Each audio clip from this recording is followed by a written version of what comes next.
aika huivit ylös nostaa. SJK! Ei me luovuteta koskaan. Ei koskaan. SJK! Jos et tajunnut tosta, niin se Seinäjoen jalkapallokerho. SJK! Ja muita joo, eikä tuu, se on meidän kerho. Moi, I'm Mark. And I'm Jules, and this is the Seinäjoki Football Supporters Podcast, bringing you news, reviews and interviews from SJK Seinäjoki.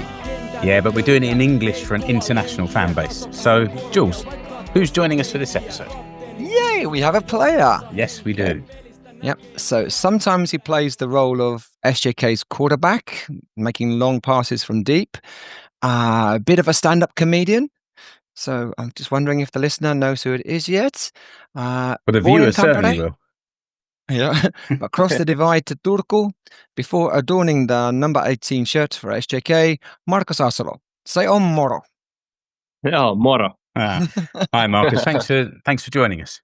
Yeah, nice to be. Finally, we got this arranged. Do you know, like I spoke to you at that end of season party almost a year ago, and I spoke to you and Salim particularly. I think I also spoke to Falu, but we'll say no more about that. But I've had it in mind. Yeah, sorry. We miss Falu. Yeah, we do. Yeah, we leave it there. I didn't know quite how the season was going to pan out, and there's been people that have been sort of suggested to us to come on, but always at the back of my mind, I've been thinking I must honour those agreements that we made a year ago. So it's great to have you with us. Yeah, very nice to be here. At that party, I remember you were saying you were going to plan to use the winter to develop your what would you call it?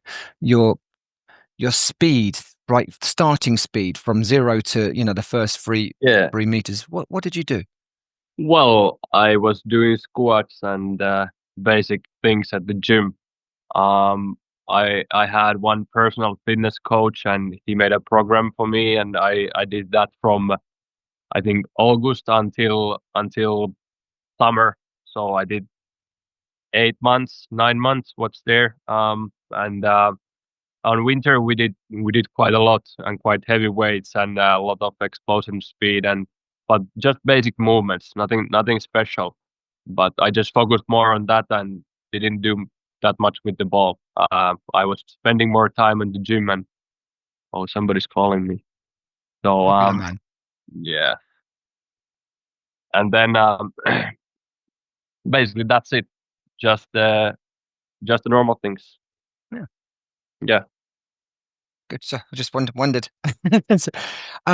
So you're 22 years old now, but not for long. So it's like, what is it? How many days now? Is it 10 days, 12 days? Is it? Yeah. Your birthday's Tuesday, the 21st of October. So happy birthday. Hey, thanks. I almost forgot that I have birthday.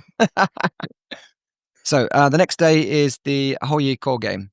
So yeah, I think would be good to score. Would it? Yeah, it's a nice way to celebrate. Yeah, it would be very nice. Probably need to think about that. Yeah. Tell us a little bit about life growing up in Tampere, Markus. Anything like family, friends, football, whatever comes to mind. Oh yeah, well, I grew up there. My father, he was a bit of a violent father. He was not the best father, not the best example of how to lead a family or how to be a man. So I used to live in a football field. I grew up in the pitch. I was spending 12 hours, 20 hours, as long as I could. I left with the first bus and I came home with the last bus. I didn't want to be at home, or I went with my friend's house. I didn't stay that much home. Outside, we had everything well. There was no problems at all, but I didn't want to be at home. And because I liked playing so much. I had very good friends and I had very nice school. So I spent a lot of time outside of home, but every time we had a day off or a chance to go to the pitch, I went there and I was the last one to leave, and I spent whole day there, just barely ate nothing. I just kicked the ball. It was the best life. It was the life I knew. Then I was 12 when I moved to Turku, and I was there a couple months before I moved there on a holiday from school, and I was there, just did my routine. I went to the football hall. I didn't know about anything else than just playing. So everywhere I went, I just played. So I went there and I met there a couple TPS players, and I got along well with them. And I told them that probably I'm gonna come back soon. And then I went to Tampere at home when the holiday was finished, and I remember when the coach pulled me over and he said that you cannot train with us anymore because your payments have been overdue with a couple months. So I couldn't train there because there was some, I don't know, a few hundreds that my dad just refused to pay, because at that time my mother had already took a divorce. She finally was brave enough. So after that, I just packed my bag and moved to Turku, and I told them that that's it. I don't care, but I'm gonna be a footballer. I decided that at the age of 4. And after that, my biggest fear has not been that I'm not gonna make it, but that I'm not gonna work enough, that I'm not gonna break it. So I've been just putting all I have into this game after that, and that just drove me to Turku. And then I went there, and I went there. I lived with my mother's parents, so until I was 18, and I went straight to work. So I've been working since I was 12, and I paid my own bills after that. And yeah, basically that's it. And then age of 19, I played my first games in Veikkausliiga, and then I came to Seinäjoki, and that was the finish of my job. Even in Inter, I was driving taxi in the nights and playing days. So yeah, it was what a life. Oh, honestly, Amazing story. tell us a Yeah. little about growing up in Tampere. I was not expecting any of that. It's like, Yeah. I'm sorry that you had to experience all of that, but Well, thanks I for wouldn't say sharing I'm that too. sorry. No, I think it's nothing to hide. I think everybody has a story, but I think those are the stories that are the most beautiful, because I think there's a power that makes you or breaks you, and it's a choice for every individual to make. And I remember when I was well, when I moved, I was sure that I'm gonna do it. And even when I was 17, my coach told me in beach years that you're just this shoes. I can't do anything to help you. Just quit, please. And I was like, yeah, it's the same old story people keep telling every day. So there's nothing new in that. And I just knew that I had to make it, because I wanted to bring hope to people with my story, that you can push. It doesn't matter where you come from. So I'm yeah, I don't wish that to anybody, but I'm not, how to say, like, feeling sorry about it. I think it's very good that you have a little bit of challenges in life, because those are the things that they build and make you. So if you don't face anything, I think you never grow up. And Right. yeah, Yeah, that's true. Wow. And It's amazing. and Yeah. Jules has got a question about your career, but I didn't realize it started quite so well, early before that's football as well.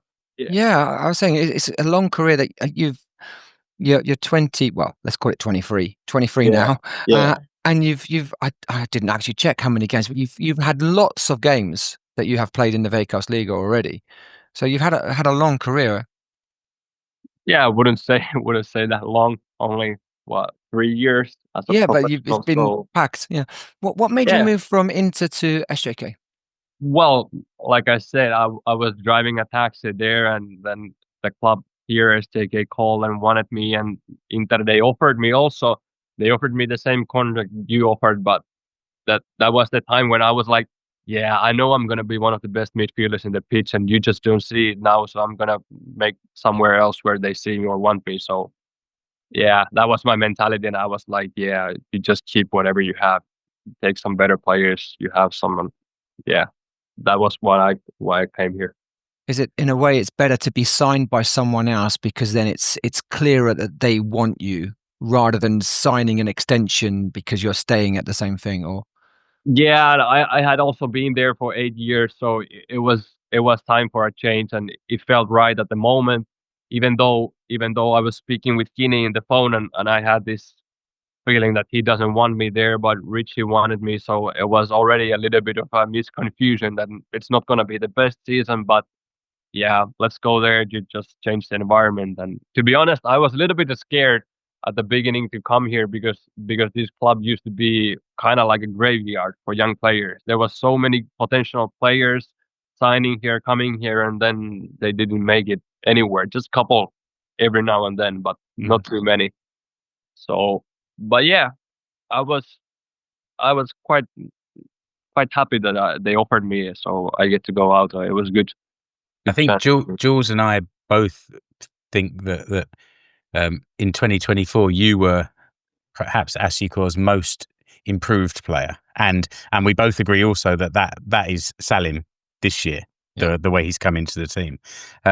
Do you feel that way, and kind of what led you, to develop so quickly? Yeah, well, thanks for that. Salim has been very, very good. He's incredible player. He's so good. Yeah, but in my case, I think it was just when Steve came, and when I realized that he's gonna be the head coach at the end of 23 season, I knew that he's gonna take lead on next season. I just knew that that's gonna be my season. I just knew that that's gonna be it. That's gonna be now or never. And it was just my time. I'm not sure if there is like any special reason. I think there has been a bigger development this year than it was last year. I think it was just that nobody really saw me or gave me a chance or put me in right position or give me the right tools to play in past years. And in 23 we were just playing, because in the academy we had so good team. We had Fatih and Kasper and Dennis, and we had so good team. So we were just playing.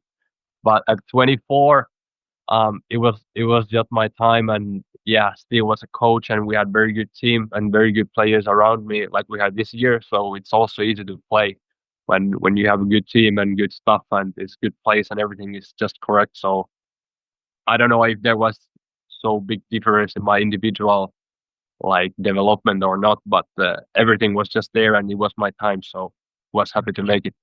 I have to say, Jules, that although what we said about Salim is right, it's quite harsh on Kasper as well, who has come into the team this year and been leading the goal scoring charts. But, Yeah, but I think I we expected them. We expected no, yeah, this but to be I his don't year. think Casper is that much improved. He is as good as he was last year, but he's just more consistent. Yeah, that's true. That's So, good because he might listen to this, so we don't want him to be we don't want him to be angry with us. Yeah, we love you, Casper. Don't worry about it. And also, just because like someone is the most improved, there's still lots of it. Yeah, a lot of room. Yeah. If someone's 100, then it doesn't matter if you're 95. Yeah, that's true. Yeah. That's true. Yeah, so we both heard, Mark and I, on various things that Steve has described you as one of the best passers of the ball that he's ever seen. So how do you feel about that? Yeah, well, of course, it's good to hear, but also I think it would be a little bit of concerning if I didn't know how to kick the ball when I've been spending my whole life kicking the ball. So Mark, can you kick a ball? I'm good at it. So. Yeah, but I probably haven't had the 10,000 hours of kicking the ball that it seems Markus got before he was 15. Yeah, I think it doesn't matter what you do it enough, you'll be good at it. So. But some people are more predispositioned to excel than others. Yeah, and also the best passer of the ball. It's not like that Markus is all right. He can kick the ball in the right direction. Yeah. One of the best. Like that's some praise as well. Yeah, it is, and it's a big thing. It's not a light thing. I don't take it lightly. It's a big words, and he has also seen the world. Like he's been in many clubs and many countries. So of course it's a little bit overwhelming. Like how come, or does he really mean it, or is it that way? But yeah, I've been doing it a lot, so I know I can kick the ball. So. It puts a little bit of pressure on him when you misplace a pass. You think, he's going to take me down. I'm no longer the best. The second best, the third best. I usually just say the other players, why did you run? There's nothing wrong with the pass. Yeah. So when you're on the field and these you pay these lovely long range passes, does it come instinctively to you? Is it based on practice training, or is it something you've had to work at? No, we just play what we see. We don't have any clear patterns. Well, now that we've been playing together almost 3 years or something like that with some players, we know what we do, what we are good at, where we should move, where we should pass, and what we should do. So it comes automatically now, but we just play from what we see. We don't practice those in trainings. We don't do any patterns in trainings or before the match. We don't think that this is what we're gonna do. Of course, we have tactics in a way and some kind of picture or thoughts that what we should try or what we should do. But if it's on, we do it. If it's not on, we don't do it. So we have quite a big freedom on the pitch to do the things that we are good at. So one of the things you must work on though in practice is set pieces, and it was a beautiful goal you got against Kups. So how much do you work on it, and also how do you decide on the pitch who's going to take which free kick? Yeah, we do a lot. I should train it more often, to be honest. I haven't done too much lately. There was a time where I used to do it a lot, but I'm a little bit rusty with the free kicks now. But hopefully I get the contact better in the upcoming games. If that's rusty, well, okay. Yeah, a little bit. The kick was nice, but it went between the wall and it went through Sis's head. So yeah, it was a good goal. And into the goal, yeah. Yeah, it was nice goal. It was nice goal, but we lost the game, and we got a little bit lucky there. But we should train, or I should train them more. But I do them every now and then during the week, depending how many games we have and how do I feel on the legs and so on. In the game, I think that special free kick was Steve shouted from the bench that I need to take it. He shouted that I have to shoot it, which turned out to be a good kick. And but usually I think Rasmus has been the taker. Yeah. Yeah. Yeah, he's not bad either. No. Yeah. Well, yeah, quite hard. Yeah. And you're under contract until 2026. I always feel relieved when I see that our players have still got at least one more year on their contracts. Because obviously we want you to stay, but the model of the club is to develop young players, bring them through, move them on, and bring the new ones through. So so when you do one day leave Asiko, what do you hope for the next sort of step in your football career? Yeah, of course, Barcelona would be the dream. Yeah, okay, well, but next, straight from Asiko to Barcelona, that would be some pathway. Yeah, what a move. Yeah. No, I think somewhere here in the north would be good. I haven't really thought too much. I told my agent that if somebody offers and has a contract, then we can discuss. But you do what you do, and I just play, and we'll see from there. And I trust him, and if he thinks that some league is good for me and somebody always open to offer, and something happens one day or I leave for free, I don't know. It's just what he does, and I trust in him. But I would say somewhere Sweden, Norway, maybe some division in Germany even would be nice. But yeah, somewhere there would be good. And one thing we should just explain for the viewers is, where are you recording this interview right now? Because most of the players and coaches that come on, they're sitting in their kitchen or in their lounge, but you've got an interesting backdrop there. Yeah, well, I have a garage here in Seinäjoki. It's my friend's place, and yeah, this is a place where I do sometimes build cars. I'm actually building a camper now. I'm probably gonna move there after the season or in just a couple of weeks.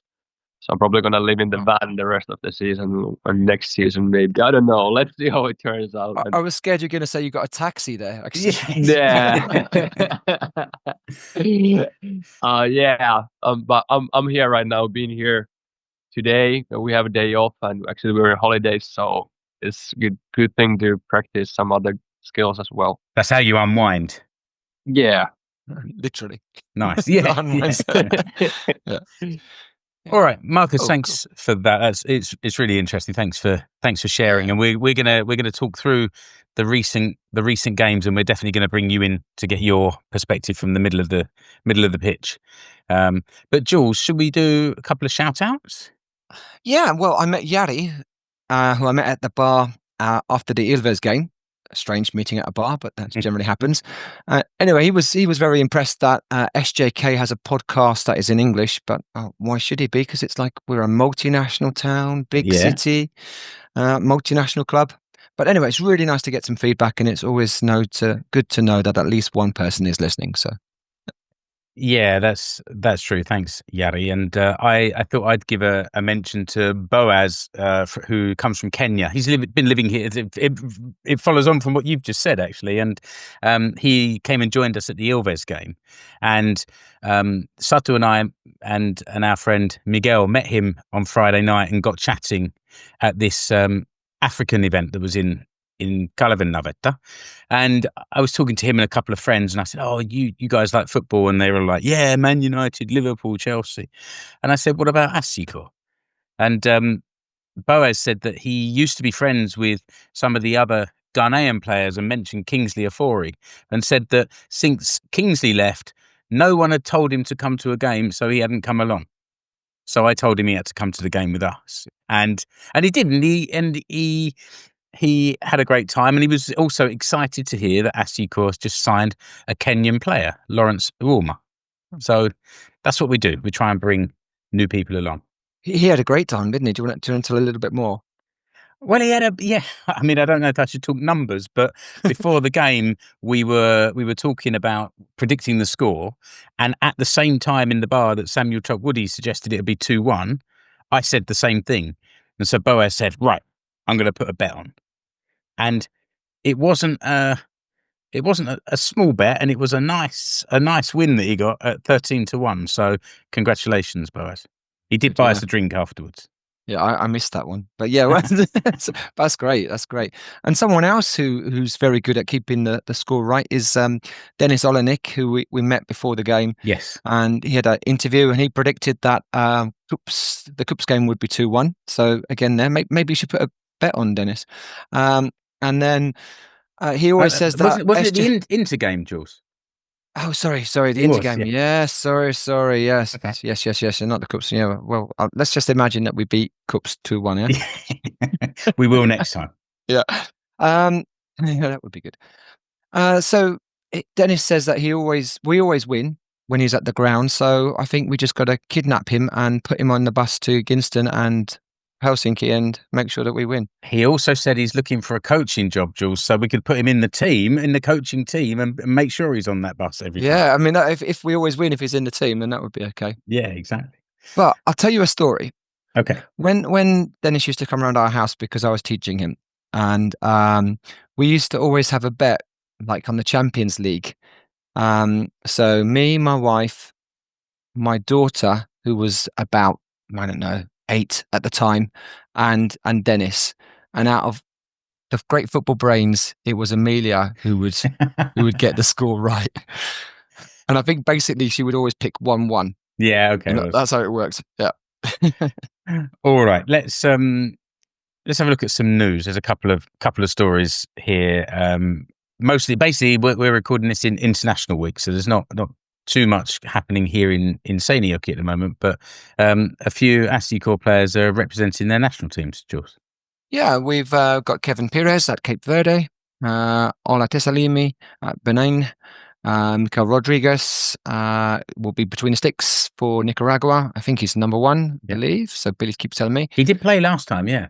Yep. And as you just mentioned, Lawrence Uoma is in the Kenyan A Yokwe, the A team. So what's that?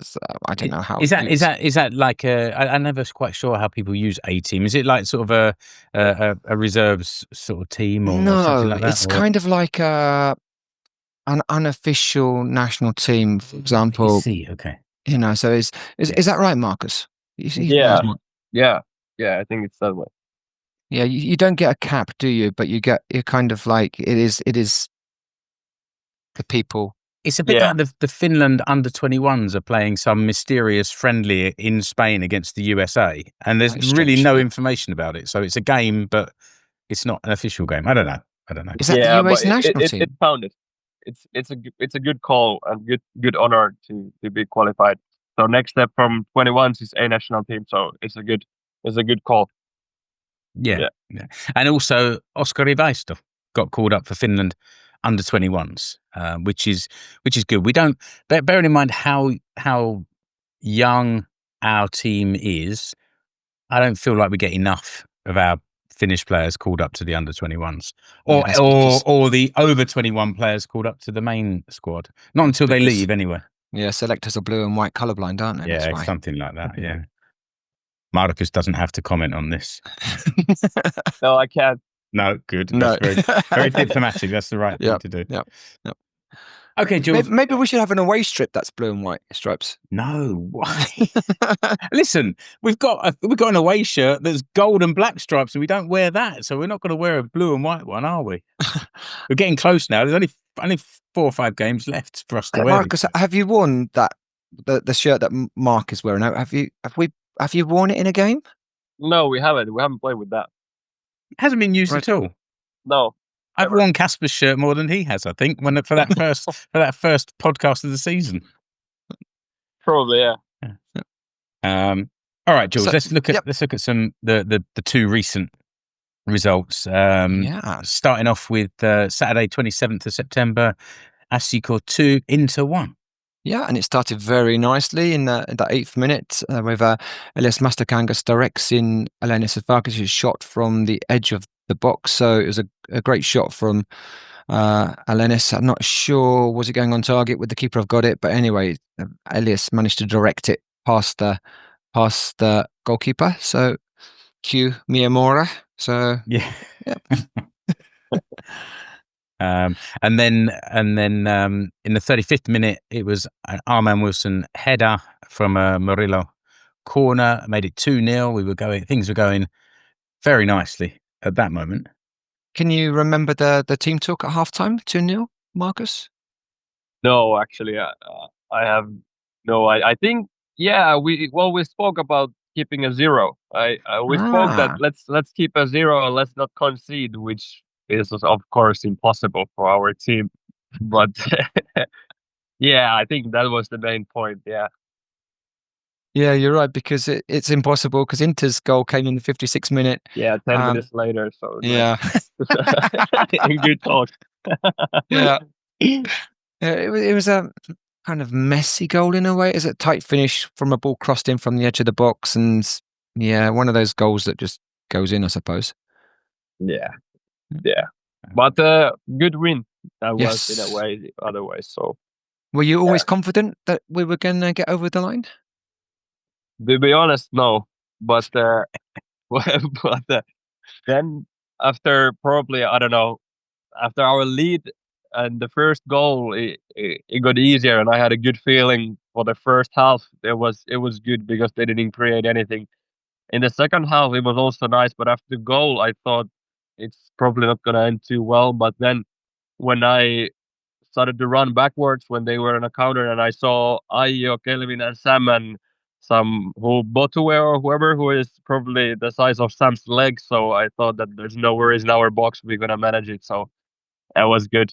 So overall, it's quite stressing on the pitch as well, because it has happened so many times this season already. So, but yeah. So you guys feel it as well then? You get the stress, you know, it's...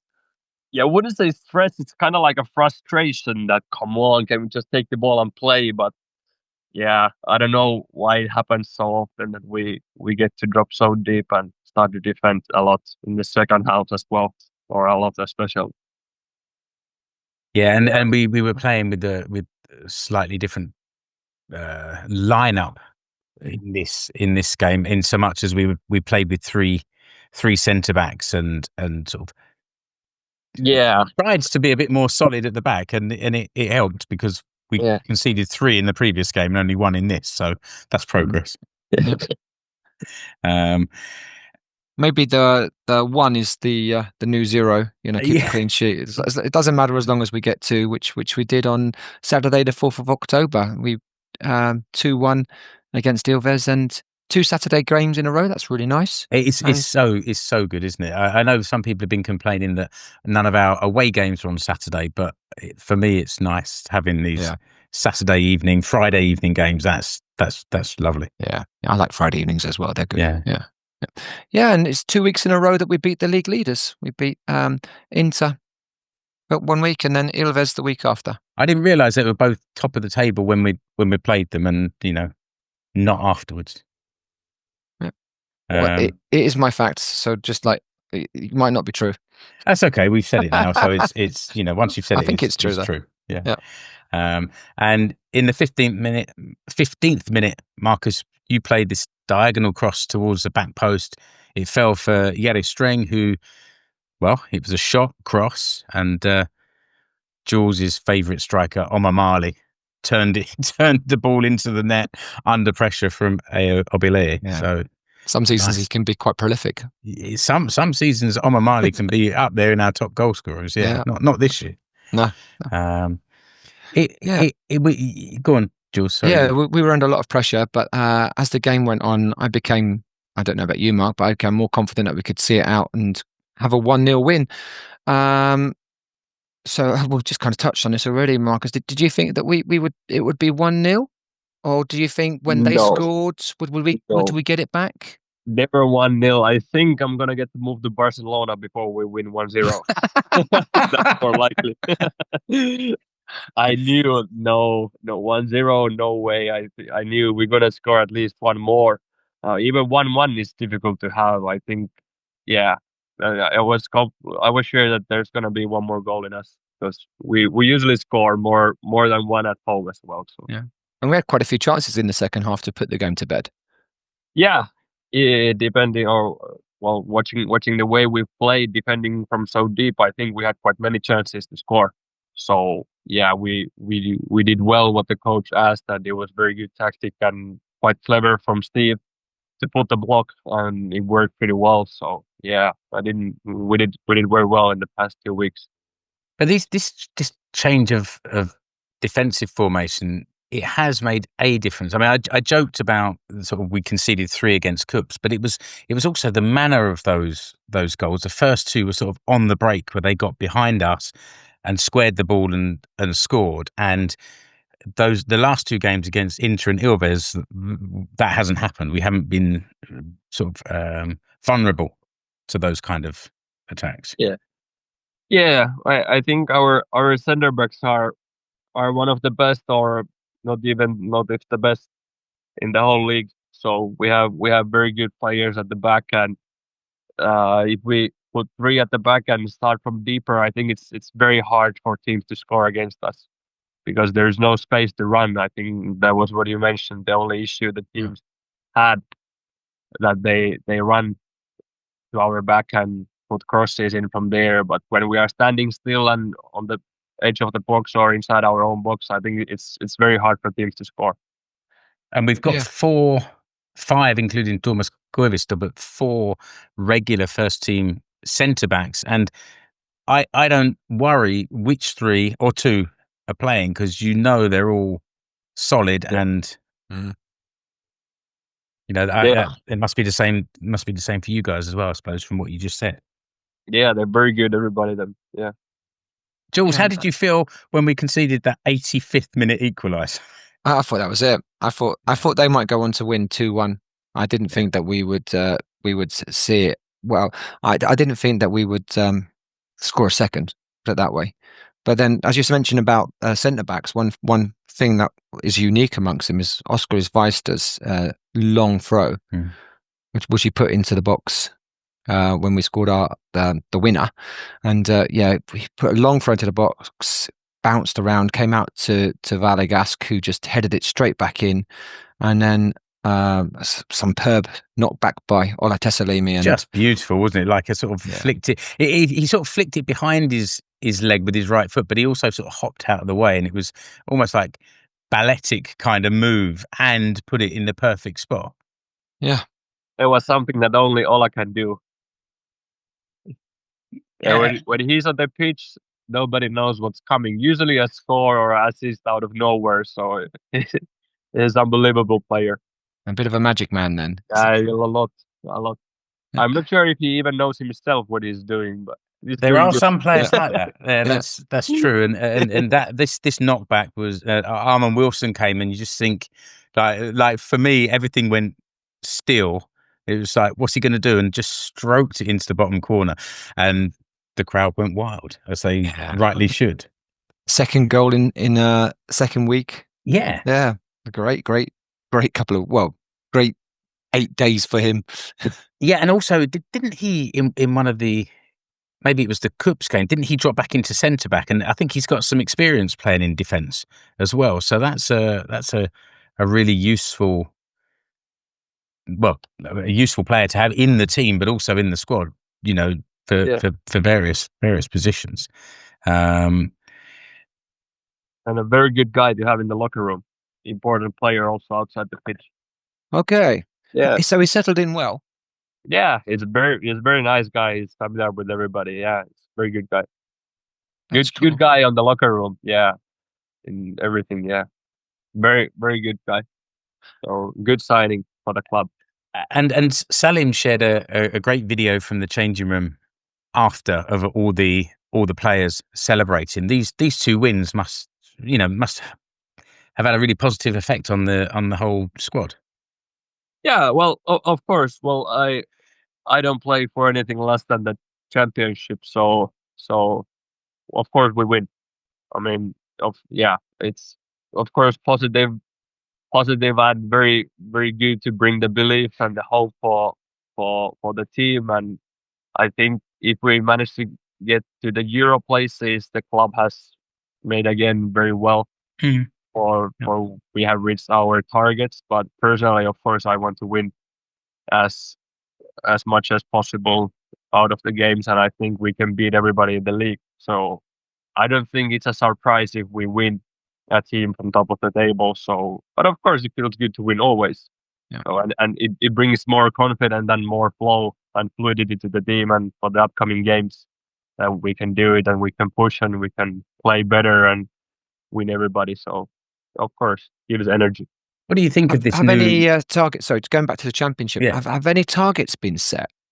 For example, have you yourself or has Stevie said, okay, we need X amount of points or we need to win these games?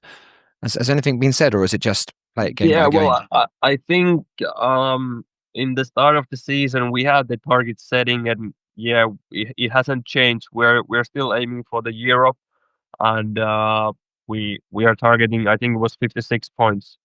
That's our target. So of course we want to win all the rest of the games, but I think that was the target we set in March or somewhere there when the season wasn't started yet. So yeah, 56 points is another eight more to get, but Cups are on 53 at the moment. So I think we need a few more if we want to win the league. Yeah, of course. But it's so tight up there, isn't it? This new format of the Mestaruussarja, where everyone plays each other twice, it gives us 10 really competitive games at the end of the season. And we've seen that, we've drawn one, lost one, now won a couple, and everyone's taking points off each other.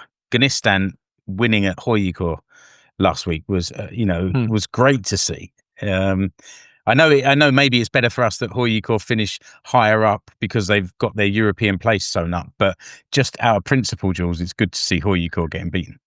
Well, it would be good to finish above Hoikko, and we just have to finish above some others as well. That's all. It's like third place would be nice. Well, actually, that as I like what Markus said. Just like go for the championship. It's still there. It's still not quite in our hands, but practically it is, because the other teams will drop some points.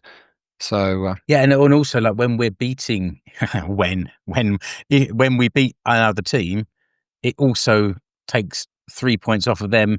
And if they're just above us, then they're all 6 pointers, aren't they? That cliche now for the top 5 teams, every game is a 6 pointer. Can't remember what manager saying though. Are you going to give me 6 points if I win the game? But it feels like it. It feels like it. On the other front though, the other side of it, maybe I'm being glass half empty. The teams can't lose all the games as well. That that they, if for example it's Cups and Ilves, then they have to get at least 1 point. So it's there's lots of Well, lots of sorry, points to play for. why can't someone lose all the games? Well, because Someone for could. example, if Cups and Ilves are playing each other, Yeah. then one of the teams is going to get at least 1 point. Yes. One of the yeah, teams yeah. will get 3 points, or both teams will get 1 point. So someone's going to get some points from it. So, yeah. That was great football analysis, Jules. Yeah. If a team plays football, the winning team gets 3 points, and if they draw, I think, Jules, that we should stop and we should listen to somebody talking about football who really knows what they're talking about. Because after the last couple of games, I reached out to Stevie to get his thoughts on the last couple of games, and this is a whole separate segment that's all been sort of, it's got me talking already. So I'll hand over to me from yesterday and let me from yesterday explain what we're talking about. I think after the Ilves game and the Inter games, the post-match press conferences have been a bit short, and there's been some comments among the fans about, why is this? I wondered if there weren't any journalists in the room asking questions. And in the bar after the Ilves game, a few of us asked questions of Stevie and got really good answers. And this is something that I thought we could bring to the listeners of the Seinäjoki Football Supporters podcast. So I reached out to Stevie and asked if he'd be willing to answer a few questions for us. And he said, fire away. So I did. And what you're going to hear now are me asking the questions and then Stevie's answer to those. We're not in the same country. In fact, neither of us are actually in Finland when we're recording our parts to this. So it's been edited together. But I find his answers interesting, and I think you will, listener. So here we go. Stevie, some managers are firmly connected to a formation, others to particular tactics, but Grieve ball or chaos football seems to be a philosophy that is overlaid on top of any tactics or formation. Yeah.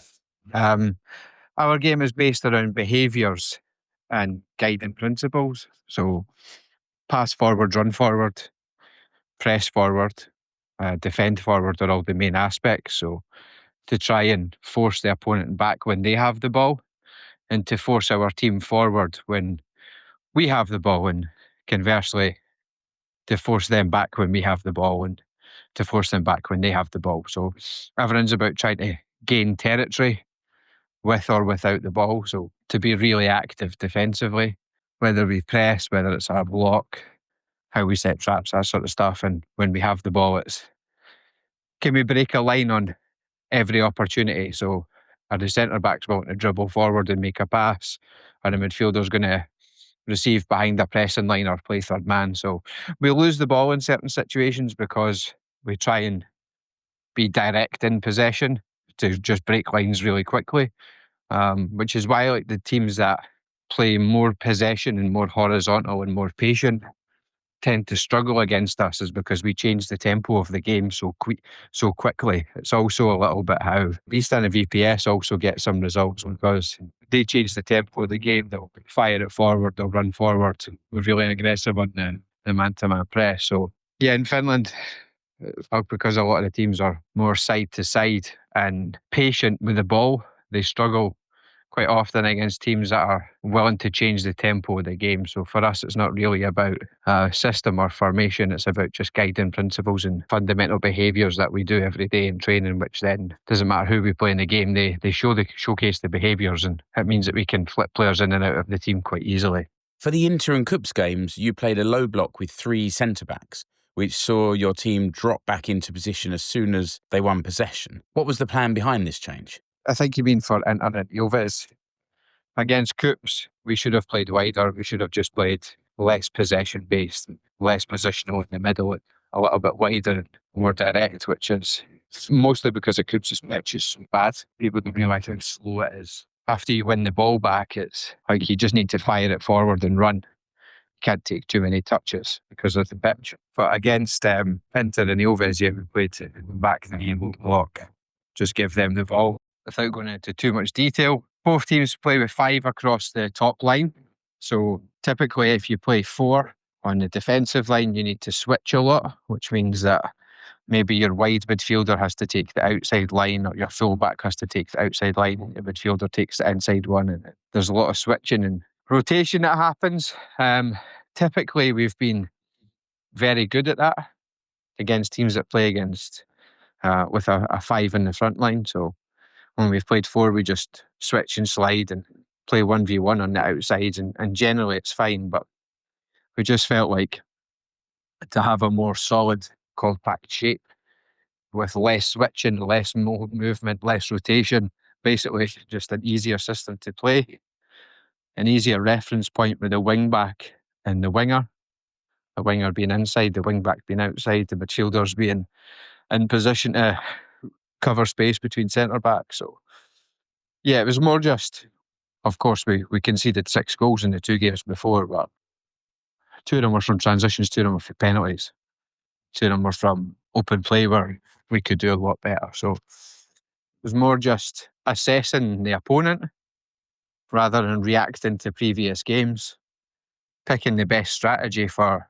2 really similar games back to back. Ilves are more play in front and then play around, rather than Turku are quite willing to go wide and go over the top, play into the speed guys down the side. So with the types of players we've got, you can set up a game plan that teams will always struggle against because of how they're set up. So it was more just how do we win these 2 games, and what's the system and style required, and we treat it like a one-off game. So not too much in terms of reacting to previous games. It was more just, what's the best way to beat Turku? What's the best way to beat Ilves? How do we set that up? Stick to the game plan and pick how we're going to win the game. There's many ways you can win, and we picked our direction of how we'd win it, and the boys stuck to the task and done what they were told, and eventually managed to win both games. So really pleased. Yeah, of course. I meant Inter and Ilves, not Cups. How much training time was needed to get this particular tactic into your team? In terms of training time, we did a 12-minute tactical walkthrough 2 days after Cups game, 2 days before the Turku game. The 12 minutes started in a medium block. How do we get the shape right against how Turku build up? Then we went into a high block, high press. How do we disrupt the build up when we're up there? And then in a low block, how do we just deal with the movement and defend the key spaces inside the box? So it was 12 minutes last Tuesday for the Turku game. Obviously ahead of the Ilves game because we were playing similar but not the same system. There was some small adaptations to how we sat in a block, how we pressed, how we move against the ball.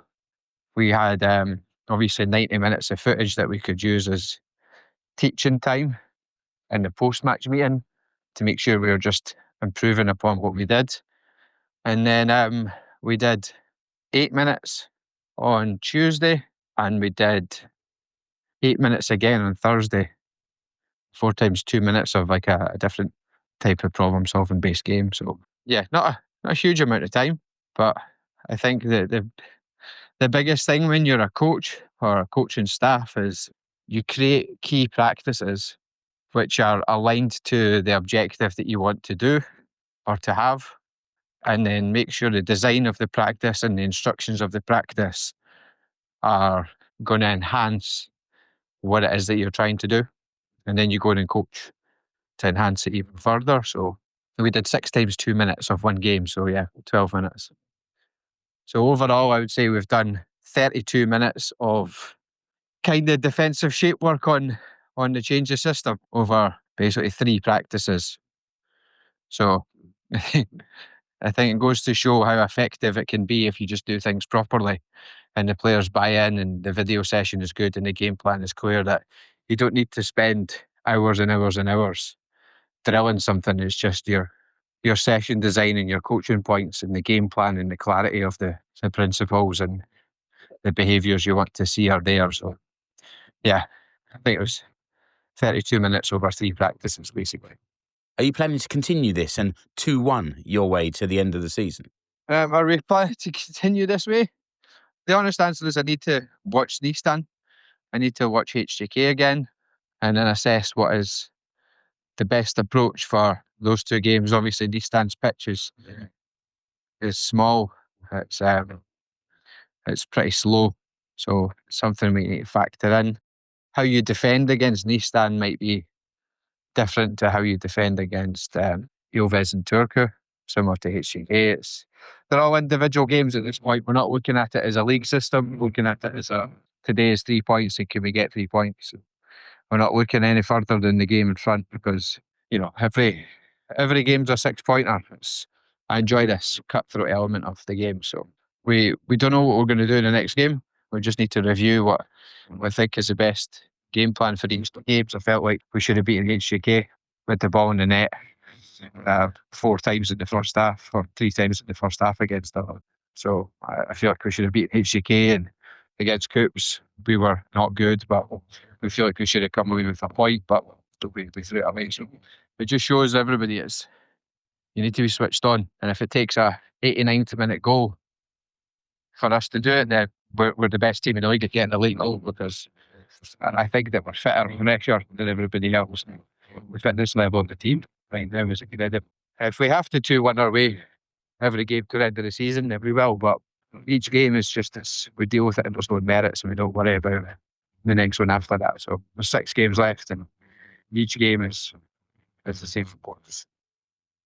We have an international break now, so what are your plans for the next week or so? International break, half the team's away. There's a training group in today and tomorrow. Yaska and Tony will take training with those guys. I'm going to be in Scotland for a few days. Once we get the bulk of the team back, around the 13th, 14th, 15th, we'll be able to start preparing for Nistan on the 19th. So, the plan is just get everybody mentally fresh and get ready for the last run of games. Brilliant, Stevie. Thanks so much for taking some time from your holiday and proving that men can multitask by walking the dog and talking at the same time. Okay, so as Mark said, that was inspired because the press has been useless, and I at least view myself as Etelä-Pohjanmaalainen. I've lived here, half my life. So if we don't have it, then we make it ourselves. We do it ourselves. So that was the inspiration there. If the press aren't going to ask the questions, then we'll ask them. Yeah. And Mark did. I'll say this to Mark. Mark did a fantastic job on the editing there. I listened to the original texts that Stevie sent. He's walking his dog in Scotland. It's blowing a gale. It's a great bit of editing that you've done, or producing there, Mark. It sounds like you're in the same room. Thanks, mate. I appreciate that, and it wasn't difficult. I've got there's a very good piece of online software that took all the noise out, but then I had to go through and take out all the gaps that were left by the noise being taken out. So it took a bit of time, but I think it was worth it. And for me, you don't hear football managers talking that. So, well, Markus probably hears that particular football manager talking those things all the time. But for me as a fan and a fan of football in general, it's just really interesting to hear someone talking like that. So, Stevie, thanks a lot for your time again. I feel sorry for Markus. Like he's on a week off, and we've made him listening to the gaffer, to the boss talking more. It's all right. It helps to develop understanding him even more. So I think you can never have practiced more or enough. How do you manage with his accent? Oh, it's okay nowadays. At the beginning, it was a struggle. It's sometimes still, but it's not too bad anymore. I'm used to it. It's okay, and I think he has also got better. So it's all right. His English has improved since he's been in Finland. I think so. Let's move on, Jules, before Markus talks himself onto the bench for the next game. Let's look at some upcoming. Oh, hang on. There was a good question there. Go on. Sorry. Coming from the interviews, how does your role change, Markus, if you're playing in front of 2 centre backs or 3 centre backs? Does it change your role at all? Oh no, not too much, because maybe in the back 3 I don't come out that much. In the back 4 there is maybe more space to come out to when we have the ball on the side or as a left back in the build-up phase. But like I said earlier, we just play from what we see, so we are not position based, and we don't have that kind of a rule to what we can do, what we cannot. So there's a space to use, we use. There's a fast to pass, we pass it. There's an attack to attack, we attack, and that's it. So it doesn't make that big difference for me individually. So Okay. basically, I shouldn't have interrupted you, Mark. Basically, No, it's okay. It's all good. Yeah. Let's talk about the upcoming fixtures, Jules, because as we said, we're in this international break now. We've got 10 days off or whatever, and then 2 away games in Helsinki. yeah. So Sunday the 19th of October, 4 p.m. against Ginston. There is a bus going, a fan bus. So if you want to get on that bus, then contact us or contact Oskari. If you contact us, we'll give you Oskari's number. so contact Oskari to get on the bus. So the more that are going, the better. And then 3 days later, it's Wednesday the 22nd of October, 7 p.m. against Hoyiko. So, Markus, what about going back and forth to Helsinki? I mean, is that quite a tight schedule? Are you going to get bored? What do you do on the bus? Yeah, we have a good bus, so it's not too bad. I think we're gonna go with the train there. With Nissan Right. and come back with the bus, and I think we might also go with the train to Helsinki a couple of days after. So it's all right. Usually in the bus, I just sleep or listen to some music or some play Yahtzee or card or whatever, and that's it. So Because I think it suppose on the affects too bus, much. on the train, you can move around a bit more and sort of stretch your legs. Yeah, I think it's faster, and we Yeah. have food usually there in the train, so it's nice. Yeah. So if you go by train, is the bus waiting for you at the station and you get on the bus and Yeah. nice. And what kind of time do you leave? If you're going by train, say it's a 5 o'clock kickoff, then what time would you be heading to the station? Well, depends how the trains leave. Yeah. I think it takes around 3 hours. Yeah. With the train from here to Helsinki. So let's say it's a dream if it leaves at 12 around ish. Then probably 11:30 we leave, and we're gonna be 1 hour and 45 minutes before the kickoff at the stadium. So that's what we're aiming usually, or 2 hours before. So 2 hours roughly or a bit under is perfect time to arrive at the ground. Yeah, that's good. Yeah, I for our home games, I always arrive about 1.5 hours before kickoff, just for the start of happy hour. Yeah, lubrication is very important. Different for a fan. motivation, but the same name anyway. Different kind of prep. Got to make sure that the vocal cords are all nicely oiled. It's important part as well. Yeah. Yeah. Is there anything else, Jules, that you wanted to mention? I think I'm good. How about you? Are you good? No, I think it's. What about Markus? Have you got anything? Well, nothing much. I'm good. Okay, well then. Thanks ever so much for coming on. It's been very, very good. Yeah, thanks for joining us and sharing and it was well worth the wait to get you on here. Very nice. Good to hear that. I think these are always good moments and important moments between players and the supporters, and it's a big thing to have the connection. So it's very good that you guys do this and have players here. So I appreciate it and like the idea that you have. So you have a good going. Keep it going.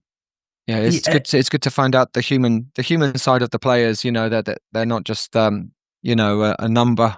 A numbered shirt on the pitch, and hear the stories behind them as well. And thanks for your time. Yeah, and that's a regular thing. Sorry. We're just the regular players. We eat the same things and go to the toilets the same way. We just work a little bit on different things. I suspect you eat a little bit more healthily than I do, but that's probably. That's a whole I'm thing. suspecting they hit the target better when they go to the toilet. As well. Jules, I think that just about wraps it up for this episode. Remember, listener, to subscribe to the show wherever you're listening, and you can find the whole archive of our episodes on YouTube.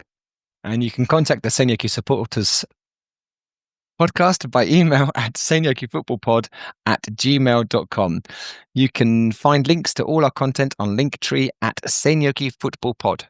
Yeah, and we also have a WhatsApp group to continue the conversation between podcasts. It's open to any fan of ASICO, so if you want to join, go to Linktree, find the link to request joining the group, and I'll approve you joining. And Markus, this is open to family members of SC Corps international players as well, or their international coaches. So if anyone from overseas who wants to follow the club is welcome. So please spread the word among your overseas and national as well. You know.